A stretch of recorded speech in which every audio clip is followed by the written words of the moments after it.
J'ai du jour au lendemain plus pu marcher. Donc c'est assez troublant hein, quand tu peux plus marcher et que tu sais pas ce qui se passe. Le médecin me dit il y a quelques temps, on va faire une IRM à l'hôpital Henri Mondor à Paris. C'est une IRM pas classique du tout. Je sais pas ce qu'il cherche à ce moment-là. Et je vais à l'hôpital. Et à la fin, le médecin vient me voir et me dit je pense que vous avez des troubles de la mémoire. Je dis bah oui, carrément, c'est un truc de dingue chez moi, c'est la mémoire immédiate en fait.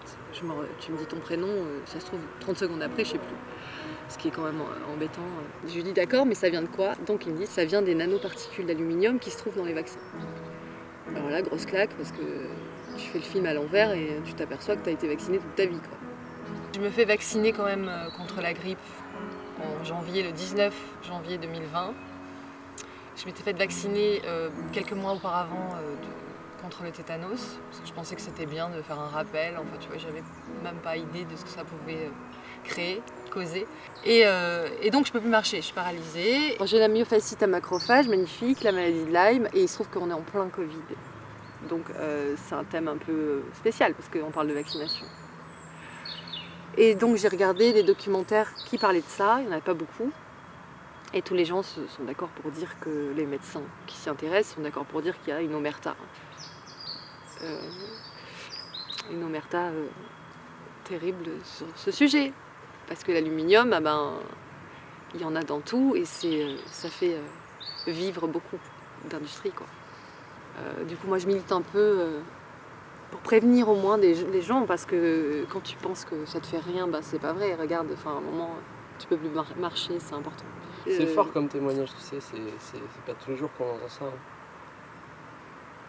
Ouais, moi, c'est mon quotidien, donc c'est une épreuve qui fait que c'est le quotidien des gens qui ont Lyme de penser à mourir. Parce qu'à un moment, quel plaisir t'éprouves quand t'es dans la douleur et qu'en plus, t'as pas la solution. Alors, ce qui est génial, c'est les rencontres aussi que tu fais. Je peux parler de Vincent ou pas? Bien sûr.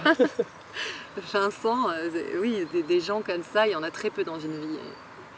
Et quand tu les rencontres, tu sais qu'ils sont pour toi et qu'ils vont t'aider. Tu connais une façon de se détoxifier? Peux-tu nous en dire un peu plus? La cuvette. Donc la cuvette, c'est de la détoxification ionique. C'est la compagnie un peu originelle de toute cette technologie en technologie bipolaire, qui est d'une compagnie nord-américaine qu'on va citer pour faire de la publicité, E Major Différence.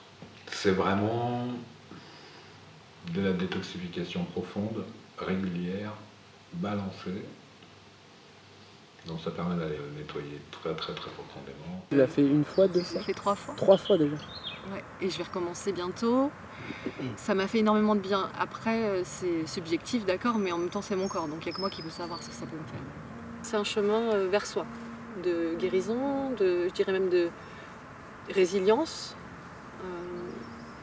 et même un peu de rédemption, parce que tu te rends compte dans la douleur, je pense qu'il n'y a que, pour moi, mais qu'il n'y a que dans la douleur que tu peux comprendre ça. Peu importe l'épreuve, mais... Ça a été une initiative, quoi. Ouais.